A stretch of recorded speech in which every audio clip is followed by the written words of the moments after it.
Hjertelig velkommen til AsiaLinkTV. Her kan du få møte mennesker fra Asia til stadighet, og vi er i Asia og filmer rett som det er. Dette her er en opplevelse å være med på. I dag så har vi ingen ringere enn Vishal Mangalwadi fra India på besøk. Og for deg som aldri har hørt om det før, så finnes det en bok han har skrevet som heter Denne boken forandret din verden, som handler om Bibelen, og hvordan Bibelen har vært et helt avgjørende element og en avgjørende faktor i å bygge vårt vestlige samfunn. Nå er det slik at Vishal han er fra India, og det viser seg nemlig at han beskriver også hvordan denne boken, Bibelen, er helt avgjørende for Indias historie, og vi skal gå litt i detaljer om det. Men først skal vi bli kjent med han bitte litt. Vishal Mangalwadi, thank you for coming to Norway. This is your first time in Norway? Yes, and thank you for having me on your show. We are most honored to have you here. We want to get to know you just a little bit at first. So give me a very short snapshot of your background. You were born in India. I was born in central India and studied in India. And after my spiritual and intellectual conversion, when I came to believe that the Bible is God's word and the Bible is the force that created modern India, I studied for 6 months in Switzerland, in Le Brie, with Francis Schaeffer, and then went back to India to serve the poor. But at that time, I was also writing my first book, which is a study of Hindu gurus. It was part of my master's thesis, which grew into a whole project, and was published by Asia's largest publisher, The Hindu, which studied different gurus and presented Jesus as the true guru. And that book became an instant bestseller, began to be taught in many universities around the world, which gave me the brand of being a Christian philosopher. When you have a book on philosophy, which is studied at university level. But my heart really was to work with the poor, and that was also my wife's heart. And so we began to relate the ideas, both from the Bible and Hinduism, to understand and change the poor. And we were also sharing the gospel, because we were married in 75. In 76, January, we moved into this poor area of central India.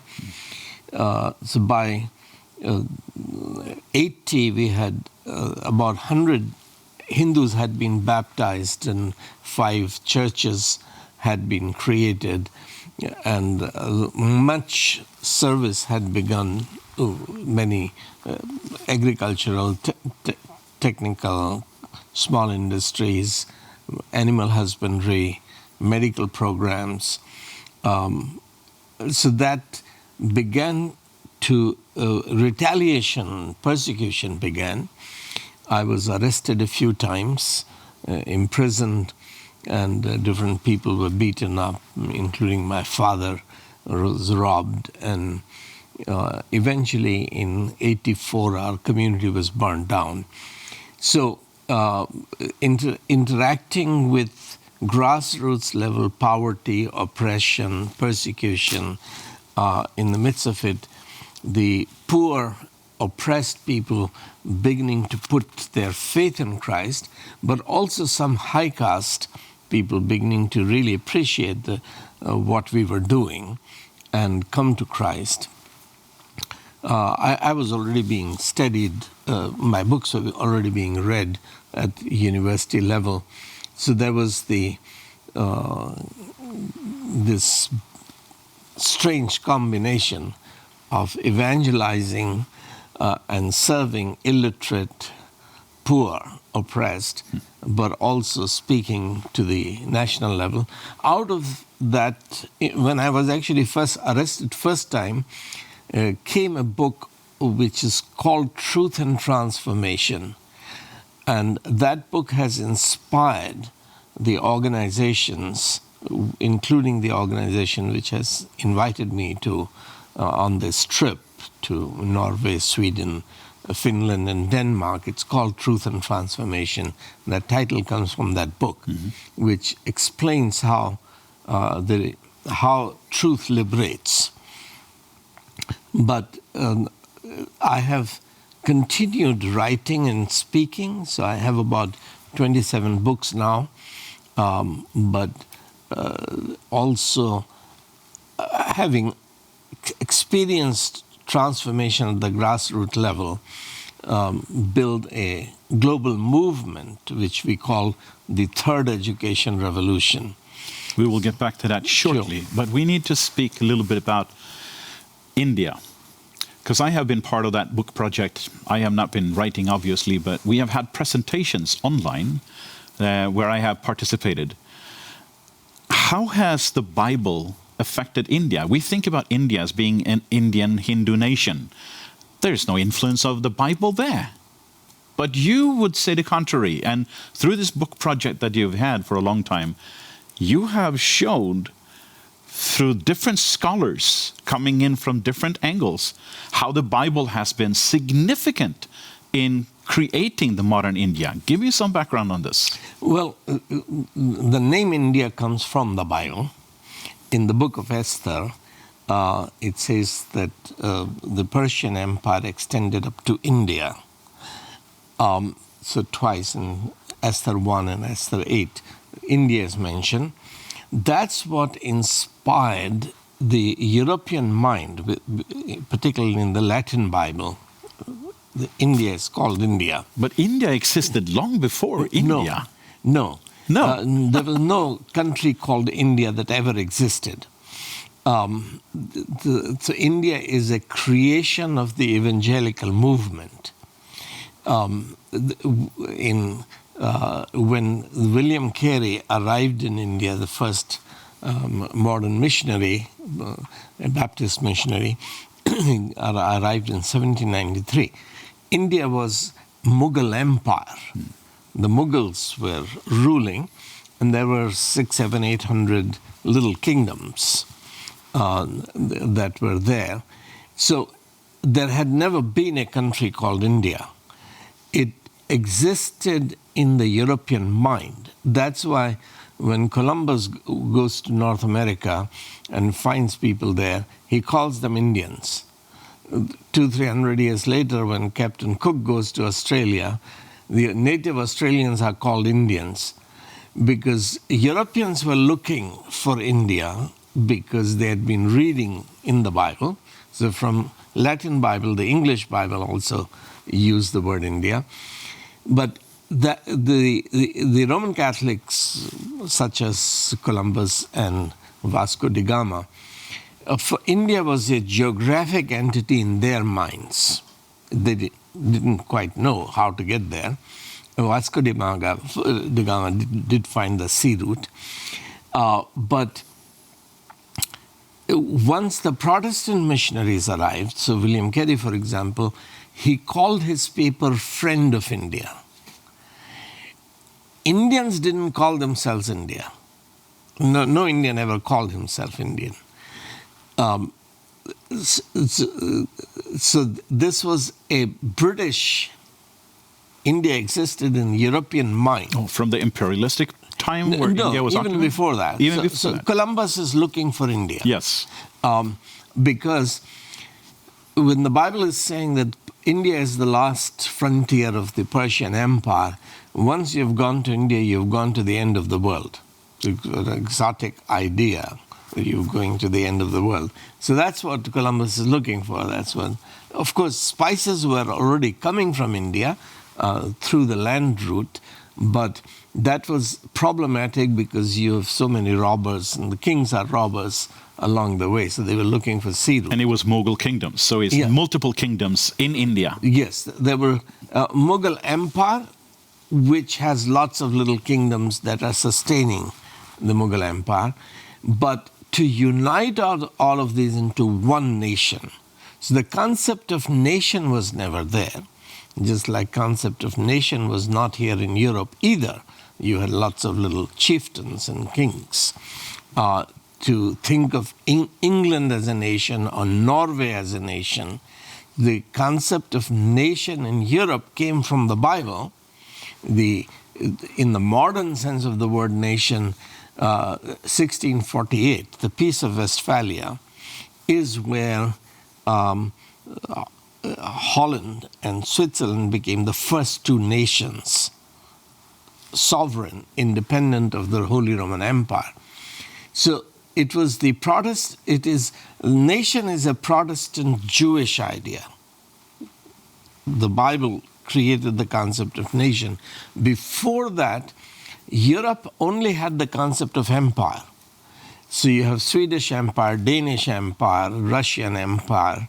The idea of Norway as a sovereign nation is a biblical idea because God is bringing slaves out of Egypt to make them a nation, a great nation, a free nation, sovereign nation.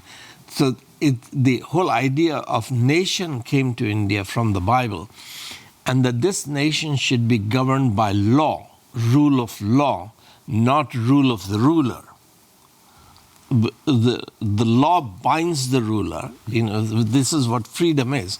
You're free to the degree the authority of the politicians and kings is limited over you. They can't take your wife, they can't take your property, they can't take your life. The sword cuts both ways, so to speak. Yes. So, because this is God's law, you shall not kill. That gives right to life to every citizen. That government exists to protect my life, not take my life or my property. You shall not steal means that government cannot take my land from me or house from me. So all the modern ideas that like India is still very backward because the idea of human equality was never there in India.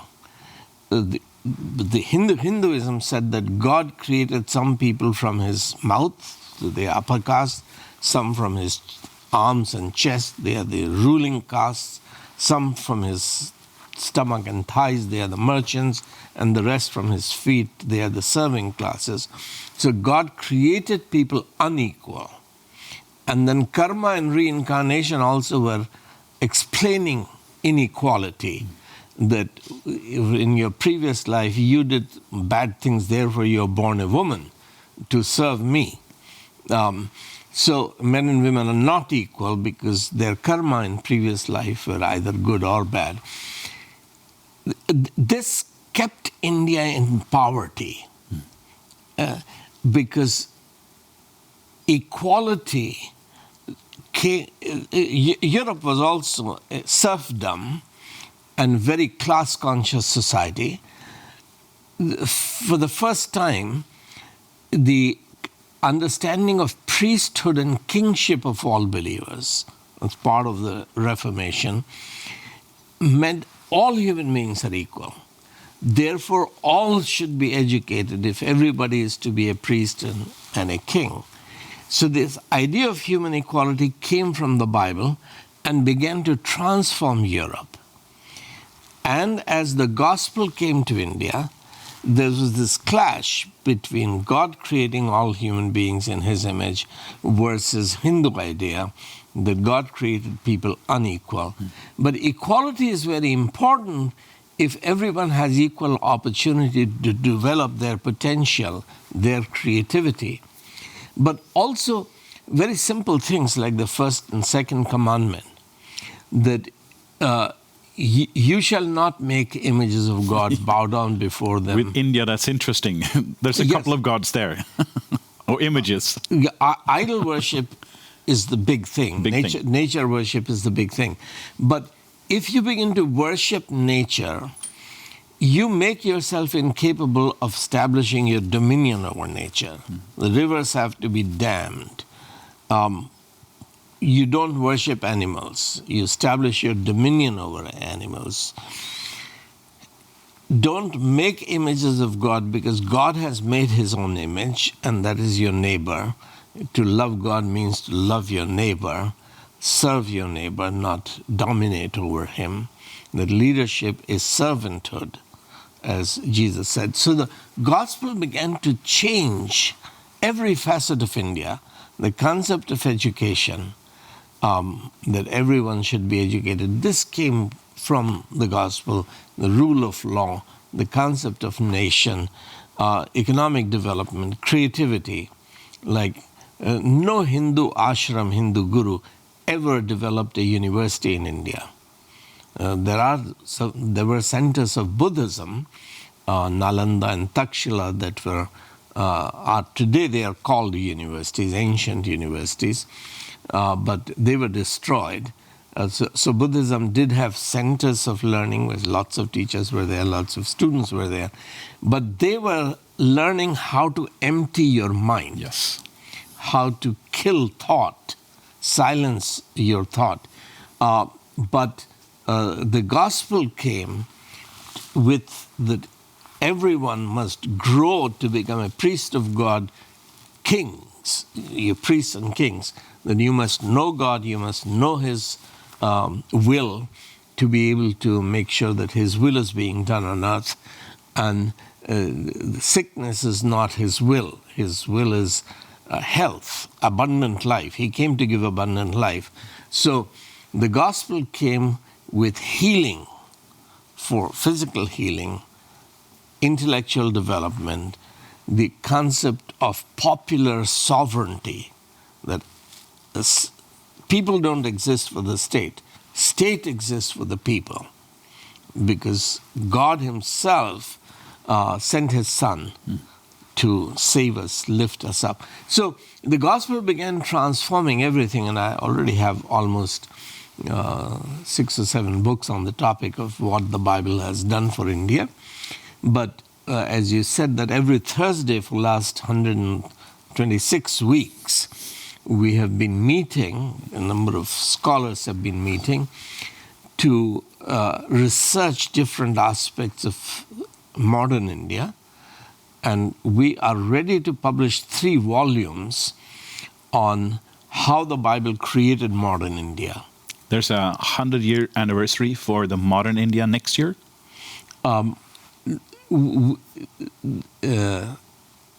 You wrote it first for the 75th. Yes. So, well, it depends on when you date Okay. the start of modern India. Yeah. But in my mind, I'm calling William Carey as the father of modern India. Okay. So he arrived in 1793. Mm-hmm. So it's 230 years or so, where the concept of modern India begins. But the law which is governing India right now was written by Lord Macaulay. He wrote it in 1848, but it became the law in 1861.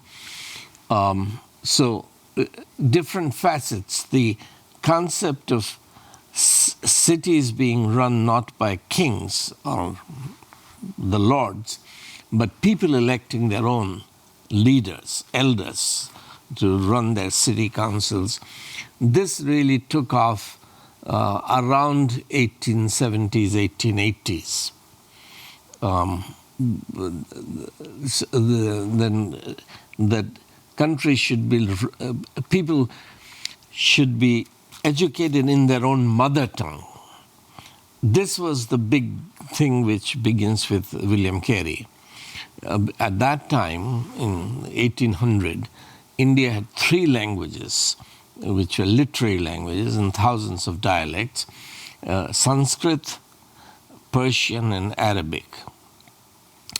But Sanskrit, which was a highly developed language of the Brahmin priests, this never became mother tongue of even Brahmins, because Brahmins wouldn't teach Sanskrit to their wives. It was only for men who would recite Vedas, the priests. So when even Brahmin women don't know Sanskrit, they can't teach it to their kids. So it never became. So in the whole world today, there are only about 25,000 people who can speak Sanskrit. But the largest language, Hindi, is created by the missionaries, the Bible translators. So all of the Indian vernacular, about 100 of them, more than 100, are creation of Bible translation. And these were created because it was understood that child needs to knowledge of truth, information, skills should be taught in people's own language so that their potential develops and lack of linguistic abilities does not become a hindrance. So the Bible began to transform every facet of Indian life. But unfortunately, once Christians got out of the university movement, Christianity, evangelical Christianity, brought colleges and universities to India. But once the European Christianity gave up the universities and limited itself to the Bible school, Bible seminary, the Indian, in the seminaries, there is a course on church history, but that's only history of the denominations. They were not teaching in the seminaries the impact of the Bible and of the truth on the nation.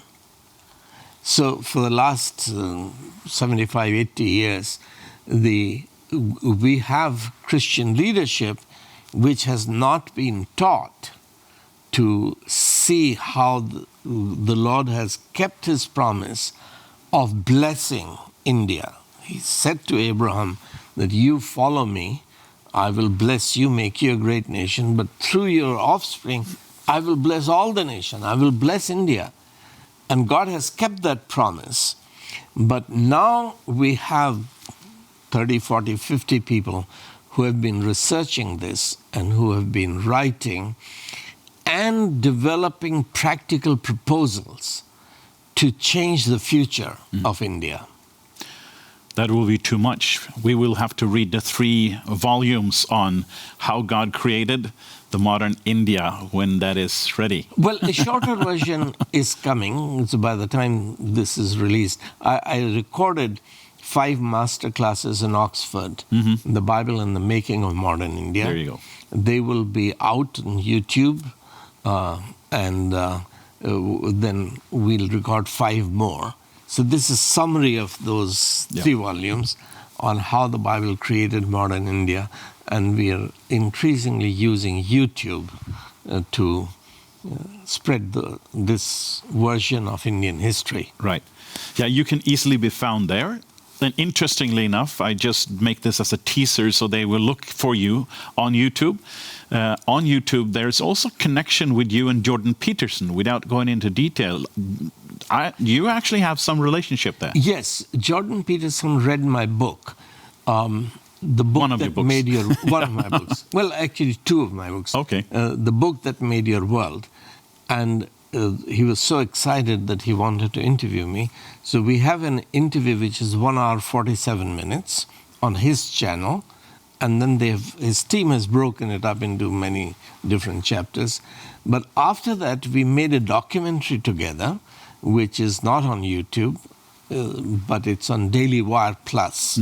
It's called Logos and Literacy, in which he's the anchor. I have a small role on the camera, but the whole idea that the Western world became literate and educated because of the teaching that in the beginning was the Word.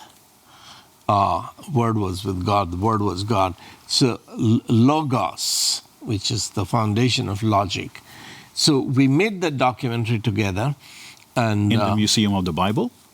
Yes. Yeah? So he's been talking a lot about the Bible on YouTube now. Yes. And that he was fired up when he read the book, which is available in Norwegian, the book that made your world.